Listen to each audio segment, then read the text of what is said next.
Fala, meus amigos, estamos começando aqui mais um vídeo do canal e no vídeo de hoje a gente vai fazer uma reflexão sobre a demissão do general Júlio César de Arruda, que é o chefe das Forças Armadas, pelo Lula, né? O Lula demitiu o Júlio César de Arruda anteontem e isso saiu na mídia ontem, em todos os veículos e em vários vídeos no YouTube também. Eu dei uma analisada aqui nessa questão e vou trazer para vocês alguns detalhes disso, tá? E também aquilo que a gente faz aqui no canal sempre, que é fazer uma reflexão filosófica sobre isso para poder entender alguns detalhes e tentar ponderar alguns elementos aí que não estão nessa notícia de superfície, tá? Então vamos lá. O general Júlio César de Arruda foi demitido, né? Por quê? Bom, ele tem vários antecedentes. Ele é bolsonarista, né? Ele é bolsonarista, e o José Múcio, que é o ministro da Defesa que o Lula escolheu, embaixo de várias críticas, né? O José Múcio talvez seja aí a escolha mais criticada do Lula, né? E o José Múcio escolheu o Júlio César de Arruda. O Júlio César de Arruda, segundo consta, ele protegeu os golpistas, permitiu que aqueles acampamentos permanecessem na frente dos exércitos, né? E não protegeu o Palácio do Planalto quando, no dia 8 da invasão, né? Daquela iminência da invasão bolsonarista, né? Enfim, não só no Palácio do Planalto, mas também no STF, no Congresso. Então ele é acusado aí pelo menos desses três, né, erros, e isso foi agravando a situação dele. Mas não foi exatamente isso que gerou a demissão dele, tá? Na verdade, existe um detalhe que, né, eu assisti aqui no Desmascarando, um vídeo que eu vou deixar para vocês aqui no link, né, o link do vídeo, e ele conta exatamente o que aconteceu, tá? E aí ele fala que o professor Francisco Teixeira, da UFRJ, né, tem um áudio dele também nesse vídeo aqui, que foi do GSI, né, do Gabinete de Segurança Institucional da Presidência da República.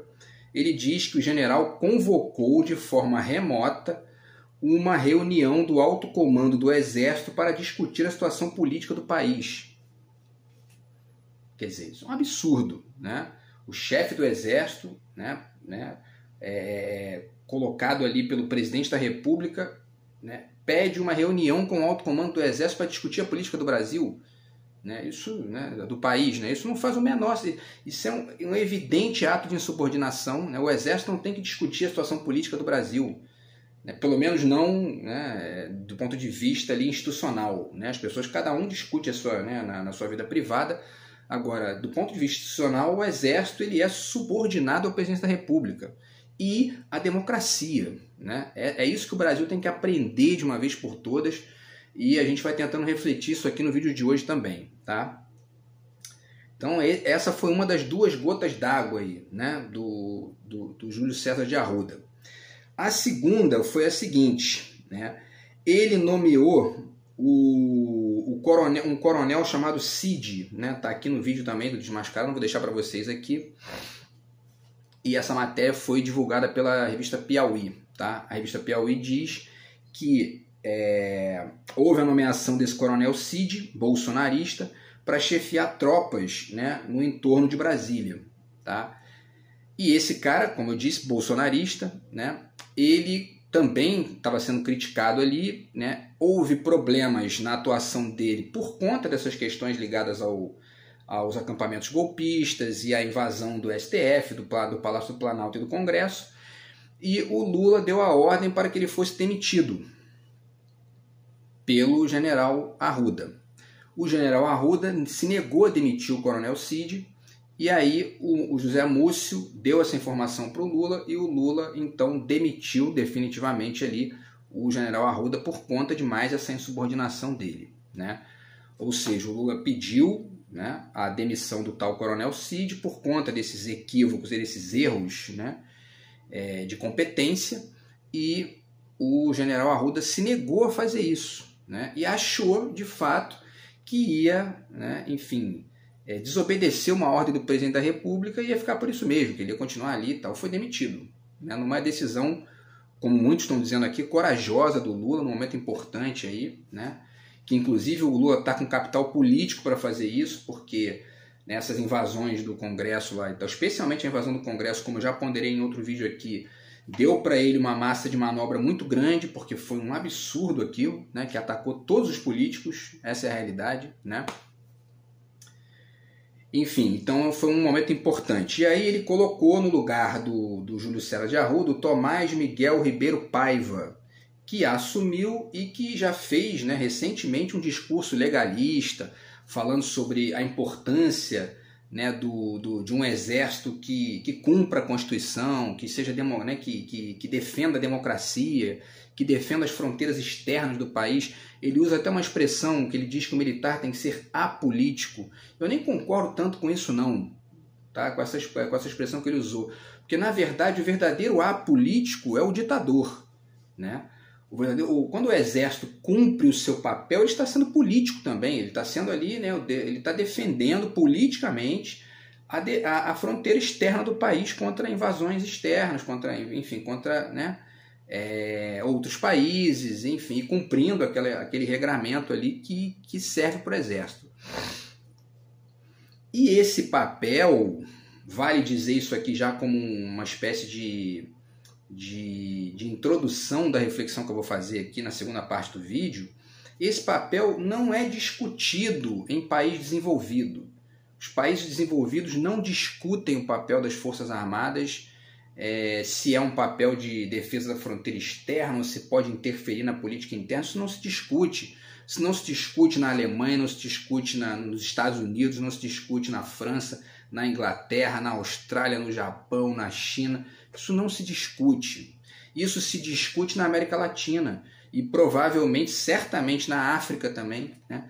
Enfim, nos continentes que são, né, mais retardatários nesse processo civilizatório e que ainda estão aprendendo a lidar com isso e ao mesmo tempo ficam muito subditos ao poder militar de certos países do centro do mundo, especialmente os Estados Unidos, que invariavelmente se metem nas políticas internas dos outros países para poder vomitar a regra a partir de golpes militares, né? Então, finalizando essa questão, né, o Júlio César de Arruda foi demitido. E aí a gente tem que pensar o seguinte, né? Até quando, essa é uma pergunta que está aqui no título do vídeo do canal, até quando a gente vai ter que aturar, né, o exército golpista no Brasil? Isso é importante a gente fazer essa pergunta. Por que eu estou fazendo essa pergunta? Porque o Bolsonaro, a ascensão do Bolsonaro ao poder, ela é uma ascensão ambivalente, de um ponto de vista crítico, filosófico. Por quê? Por um lado, ele gera um enorme atraso no Brasil, né? Um retorno veemente do neoliberalismo, né? Que já tinha voltado com o golpe do Temer e que se aprofunda com Paulo Guedes. E, ao mesmo tempo, com o protofascismo do Bolsonaro, né? A questão, e aí eu faço um parêntese aqui antes de voltar à questão do Exército, a questão importante para a gente pensar aqui é a seguinte, é fazer inclusive uma pergunta aqui, será que existe direita moderada no Brasil? É uma pergunta que a gente pode fazer também. Porque eu mesmo já fiz vídeos aqui defendendo essa distinção, né? Existe uma direita neoliberal estrito sensu, né? Que não defende, né? Que não é violenta, né? E existe uma direita extrema, né? uma extrema direita radical, né? Conservadora, militarizante, bolsonarista, etc., que é mais violenta, é fascista e tudo mais. Só que quando a gente chama o Bolsonaro de fascista, quando a gente chega nesse ponto, existe um problema aí quando a gente compara o Bolsonaro com o fascismo italiano, por exemplo. Que eu já falei disso em vários vídeos aqui do canal também. O Mussolini jamais teria um Paulo Guedes. Por que não? Porque havia um projeto nacional junto com a eugenia, com a violência, com, né, a xenofobia, com tudo de ruim que o fascismo tinha. Com o Bolsonaro isso não existe nenhum nacionalismo ali. Esse patriotismo dos bolsominions, do Bolsonaro, é um patriotismo do Paraguai. A gente vai falar também disso aqui. No final do vídeo eu vou fazer uma comparação aqui para ajudar a refletir isso, tá? Então, quando a gente faz essa comparação, fica essa diferença importante aí, que é a diferença da presença do neoliberalismo, que é veemente com Paulo Guedes. Paulo Guedes é um neoliberal, né, dos mais veementes e dos mais incompetentes, né? A gente vê bem como é que está a economia do país aí, né? A fome voltou, o desemprego, enfim, né? Tudo isso, a inflação, custo de vida altíssimo, que é essa agenda neoliberal, né?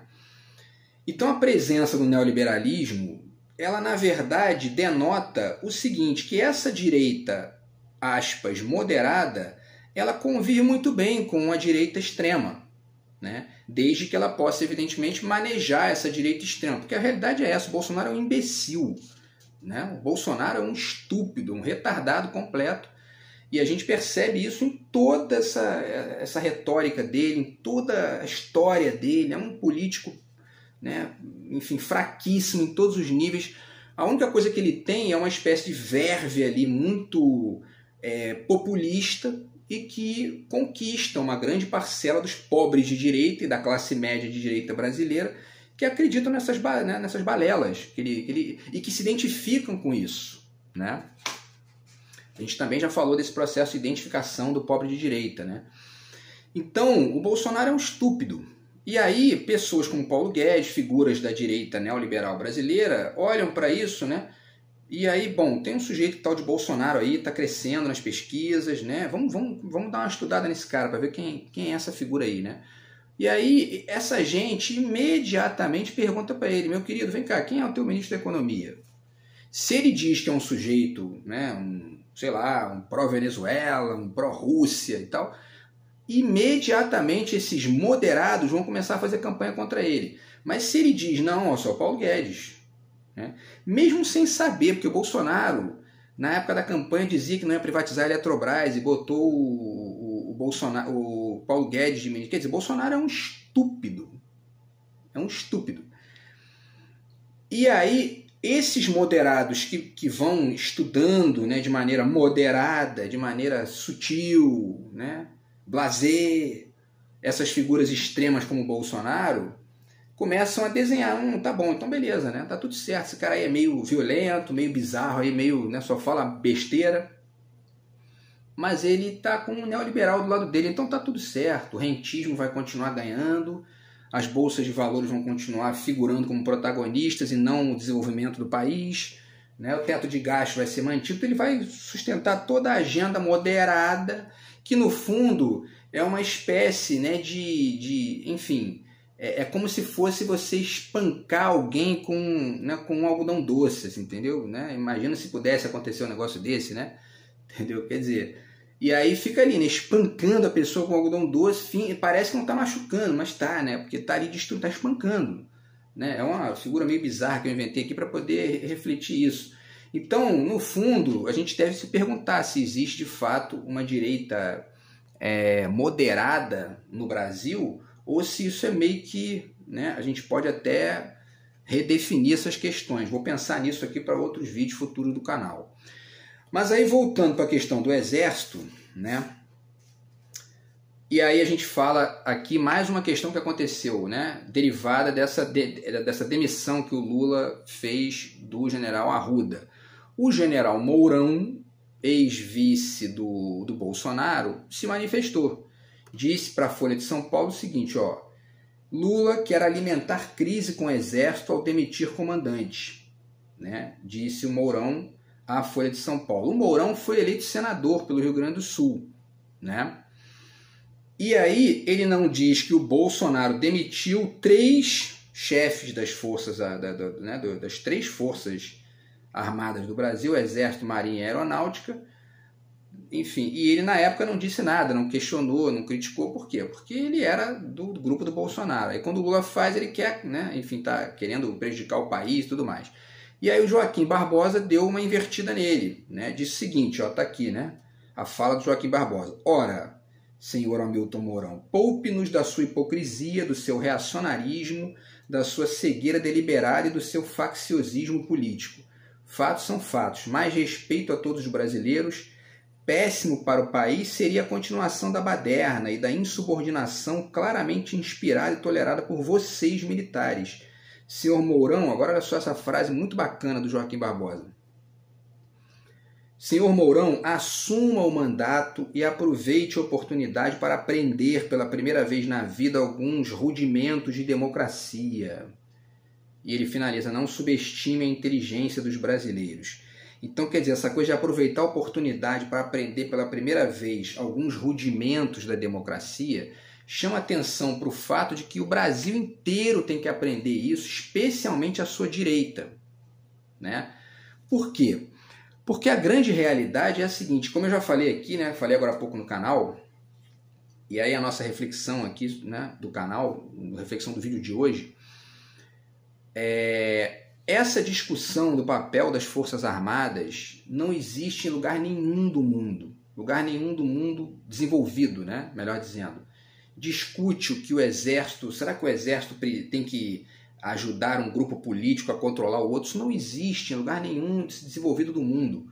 Falei aqui vários exemplos, né? França, Alemanha, Estados Unidos, Canadá, Inglaterra, né? Enfim, China, Austrália. Você não vai ver isso no mundo desenvolvido. No mundo desenvolvido, isso já é uma questão definida. O Exército serve para proteger as fronteiras externas. Ele não se mete no processo democrático, ele não se mete na política interna, ele não se mete nas decisões democráticas, nas decisões civis. Isso ainda não chegou no Brasil. Porém, o Bolsonaro não deixa de ser uma espécie de pus disso aí. E aí é esse segundo lado do Bolsonaro, porque eu falei de dois no início, né? Por um lado, ele gera um problema, né? Destruiu a economia do Brasil, enfim, né? É um sujeito horroroso em todos os níveis, no nível humanitário, no nível, enfim, cultural, no nível econômico, enfim, no nível, né, da defesa né, da democracia. É uma figura dantesca. Porém, existe um elemento aí que é involuntário nesse surgimento do Bolsonaro, né? Que é esse caráter de pus dele, né? Ele é uma espécie de pus, porque o Brasil tem essa ferida, né? Essa fratura interna ali, que é a presença desse golpismo de origem militar. E aí a gente vai pensar que de onde deriva isso. A gente já falou disso aqui em outros vídeos também. E vamos repetir algumas coisas aqui e ponderar outros detalhes. O fato é que quando a gente estuda o que aconteceu em 1964, no golpe militar de 64, hoje já é claro, cristalino, transparente e autorreferido pelos Estados Unidos que foram eles que montaram o golpe aqui no Brasil. Isso não é teoria da conspiração. Eu passei a minha infância inteira escutando as pessoas de esquerda falando isso, e as de direita diziam, não, isso aí é viagem, isso aí é teoria da conspiração, isso não existe. E os Estados Unidos têm uma lei interna, o fato é esse, né, que eles, inclusive o Darcy Ribeiro cita isso nesse livro de crônicas aqui. A primeira crônica desse livro fala sobre o golpe de 64. Tá? E aí o Darcy diz o seguinte aqui, olha só. Na página 21, ele diz o seguinte: o inconveniente maior de conspirar com os norte-americanos é que, passados 20 anos, eles abrem seus arquivos e contam tudo. Assim sucedeu com a documentação referente à intervenção do governo de Lyndon Johnson, ou seja, né, em 64. Uma vez divulgada, ela permitiu ver como o golpe foi urdido na embaixada norte-americana, orientada para isso desde Washington e desencadeada com forte contingente armado postado no porto de Vitória com instruções de marchar sobre Belo Horizonte, né? E o que estavam atacando, na verdade, eram as reformas estruturais do João Goulart, da esquerda brasileira, né? Ele continua falando aqui, né, do golpe e tal, e finaliza esse texto de 1996, tá? Ele diz: estamos ainda sob os efeitos nefastos desta ditadura, cuja erradicação, olha só, é a principal tarefa política dos brasileiros. Tarefa enormemente dificultada pela conivência dos políticos e dos negocistas, solidários com a ordem privatista instituída pela ditadura, dispostos a jogar todo o seu poderio econômico no suborno do eleitorado das eleições de outubro próximo. Ele estava falando de 96, né? com o objetivo de perpetuar os seus privilégios. Tá? Então essa questão que o Darcy coloca aqui é uma questão hoje que já é fato consumado, é fato histórico definido. Os Estados Unidos assumem, né, o seu papel no golpe de 64, e isso está não só comentado aqui pelo Darcy, mas ilustrado de maneira muito rica e muito ampla no documentário O Dia que Durou 21 Anos, que eu também vou deixar para vocês aqui no link do canal, porque ele tem disponível no YouTube de graça, entendeu? Inclusive com as legendas lá quando são falas de pessoas dos Estados Unidos e tal. Então, quer dizer, o documentário mostra essa documentação que o Darcy está citando aqui. O documentário mostra isso ali, ó, né, de maneira visual, que ajuda mais ainda, né? Muita gente prefere ver os filmes, né? E aí é importante ponderar essa diferença, né? Porque esse golpe militar foi dado pelos militares brasileiros junto com os Estados Unidos para poder fazer valer uma agenda que era uma agenda contrária às reformas de base da esquerda. Tem esse livro aqui muito bacana também, que eu demorei para achar aqui hoje, mas consegui achar, O Brasil de João Goulart, um projeto de nação, tá? Que é organizado pelo Oswaldo Monteal, Jaqueline Ventapane e Adriano de Freixo. E tem texto aqui do Celso Furtado, César Benjamin, Darcy Ribeiro, o próprio João Goulart, né? Nelson Werneck Sodré e várias outras figuras. Eu, inclusive, já debati com o Oswaldo Monteal na rádio uma vez, foi um debate ótimo.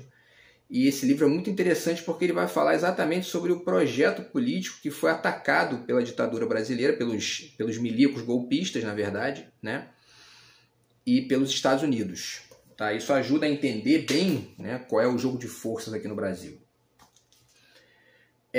Bom, e aí então qual é a questão? Né? A questão é que o Brasil tem uma esquerda com um projeto nacional e uma direita que é uma direita que a gente tem que pensar. Que direita é essa? Né? E a gente já falou de dois aspectos dela aqui, essa vinculação com o exército e ao mesmo tempo com o neoliberalismo, né?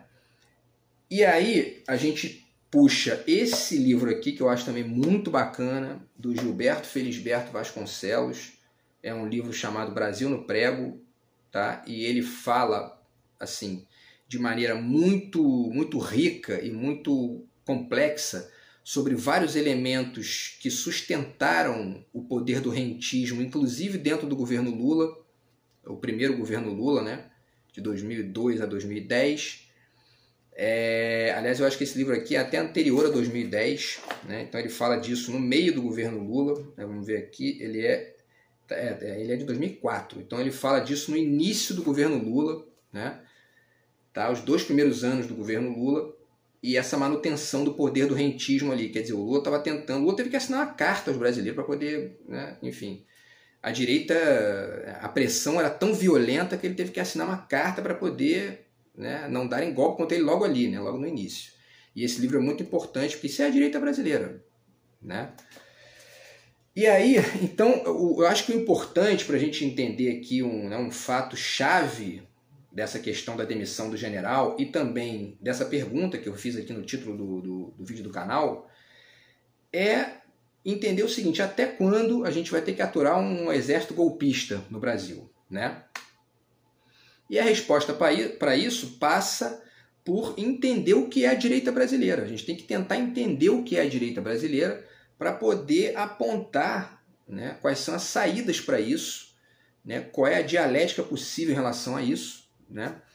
E eu deixo aqui algumas ponderações a esse respeito, tá? Que inclusive eu anotei aqui, vou pegar aqui o que eu anotei para poder falar na ordem certinho para vocês, senão eu misturo tudo aqui, né?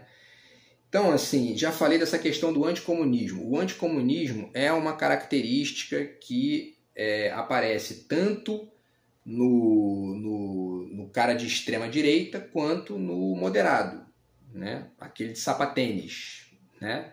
Então, o Amoedo tem esse discurso, né? E o Bolsonaro também tem.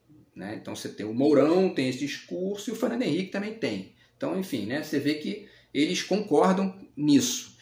E eles estão concordando num ponto-chave, que é de colocar no polo oposto a esquerda, o projeto de esquerda para o Brasil. Né? E a gente aí continua a reflexão. Né? Isso deriva, do meu ponto de vista, né, essa visão, essa perspectiva que a direita tem, deriva de algo que eu já chamei aqui de um mazombismo, que existe na base da direita. Mas esse mazombismo não é igual ao mazombismo que apareceu no filho de português que nascia aqui na época do Brasil Colônia. Né? Tá aqui o livro do Darcy Ribeiro de novo, tá? O povo brasileiro, no qual ele reflete, dentre outras várias coisas, essa questão do mazombismo.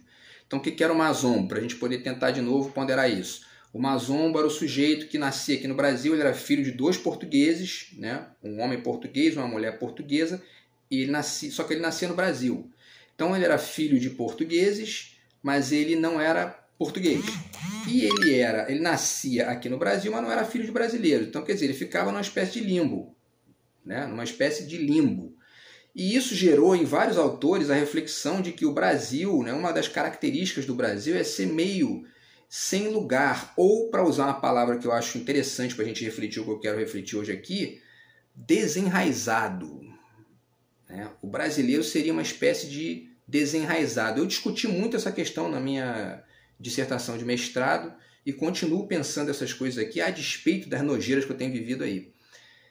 Mas enfim, esse caráter desenraizado do brasileiro na base, no meu ponto de vista, explica bem como que pensa a direita brasileira. Por quê? Né?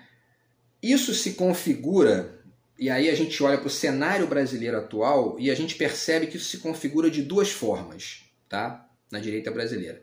Na direita moderada e estudada, ou no pensamento à direita moderado e estudado, esse desenraizamento comparece como cosmopolitismo, uma espécie de temperamento globalizado. Não, eu não sou de lugar nenhum, não sou de nenhum lugar, né? Eu não sou brasileiro, não sou estrangeiro, né? Então sou de todos os lugares. Isso permite absorver uma série de riquezas de outros países, mas ao mesmo tempo impede de enxergar o seu próprio lugar, né?